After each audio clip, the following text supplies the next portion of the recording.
Hi, I'm Andrew Auger, president of Marist College Television. Today we have our third and final interview of the Road to the Rotunda series, focusing on the 2016 SGA elections at Marist College, and we're talking with Joe Pugliese. Thank you guys for having me. Joe, how are we today? I'm doing really well. I'm glad you're in here to talk because I want to get to know you a little bit better. Awesome. So tell us a little bit about how the campaign season's been so far for you.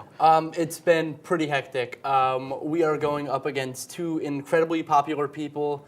Amy and I have been doing a lot of the work ourselves, so it's been a lot of sleepless nights, a lot of time spent working on the campaign material, but we're really debating the issues, and we're hoping that's what's going to carry us through. How many hours a day do you think you've been working on the campaign? Oh, geez. More than my schoolwork, if that's an accurate answer. Fair enough. Probably like about 5 or 6 a day, maybe. Nice. That's a lot of commitment. Yeah. So what would, obviously with that amount of commitment, what would being student body president mean to you? That's a great question. It might be a little cliche, but it would really mean everything to me. When I first came to Marist, for those that don't know, I commute to school from Kingston. So when I first came here, I didn't really feel like I had anywhere to go, like any sort of home, any place that I can call my own. Right. And I started out in student government pretty much my first month here, and that sort of became my home. And so I've been in student government since then, working hard, building really strong relationships with all the people there, and to be able to sort of rise up and take that upper echelon spot, it would really mean everything to me.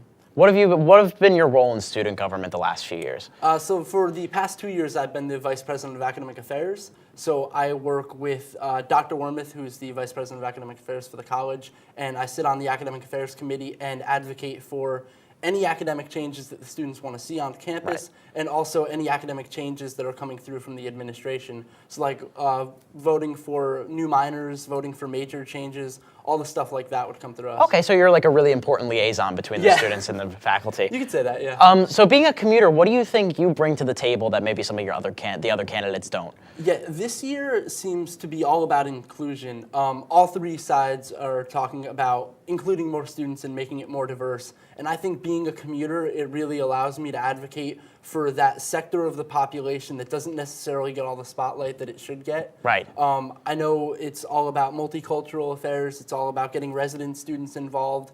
And honestly, we want to make it where everybody's involved. So we want to get the multicultural affairs involved. We want to get resident senators involved. We want to get commuters involved, and we want to focus on all of that. Right. And I think by having a commuter student as the president, it would allow for that advocation a little easier.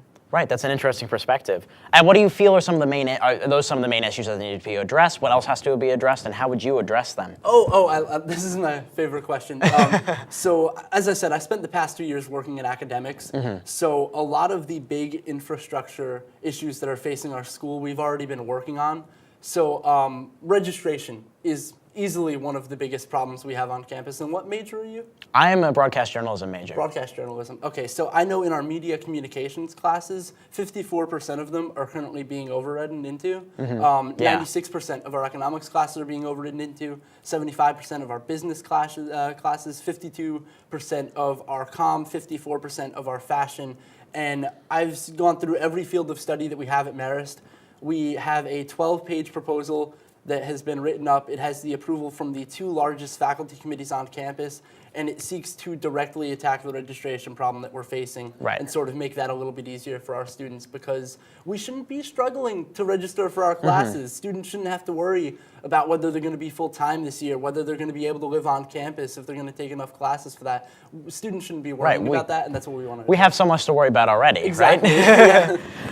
So Marist is going through a bit of a transitional period. We have incumbent president David Yellin coming in. How do you think his learning the ropes will affect your role if you are elected student government president? Yeah, so I met with David Yellin when he came here, and he did his little introduction. We met with him in student government prior to that, and we got to talk to him for about like 30 minutes to an hour.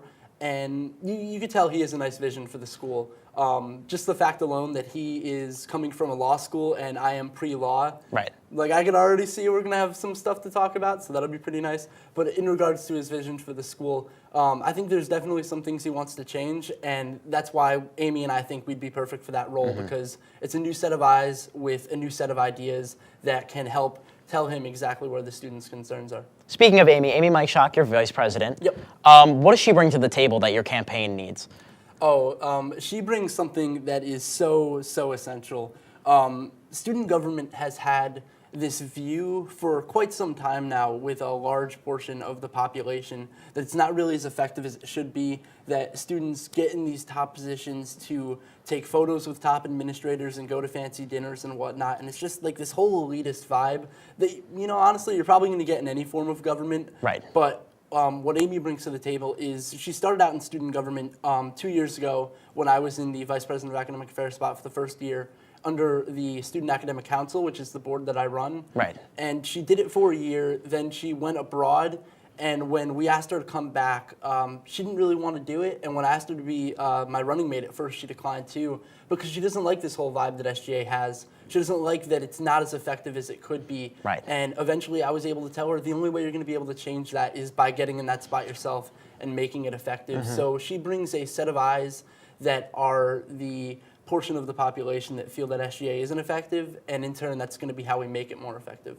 Right. Now, one last question, and Joe, I got to ask you. Yeah. The rap. The rap. Gosh. What was the inspiration behind it? Scratch that, we're not a campaign, we're a movement. We started with a vision and desire for improvement. The election's heating up and we're liking our chances. We just want to be forthcoming on all of our stances.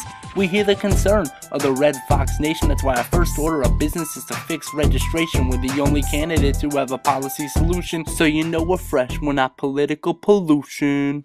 So the inspiration behind the rap is these elections tend to get so heated, and everybody will try to make them seem like the presidential elections, especially this year with there actually being a presidential race going on right now.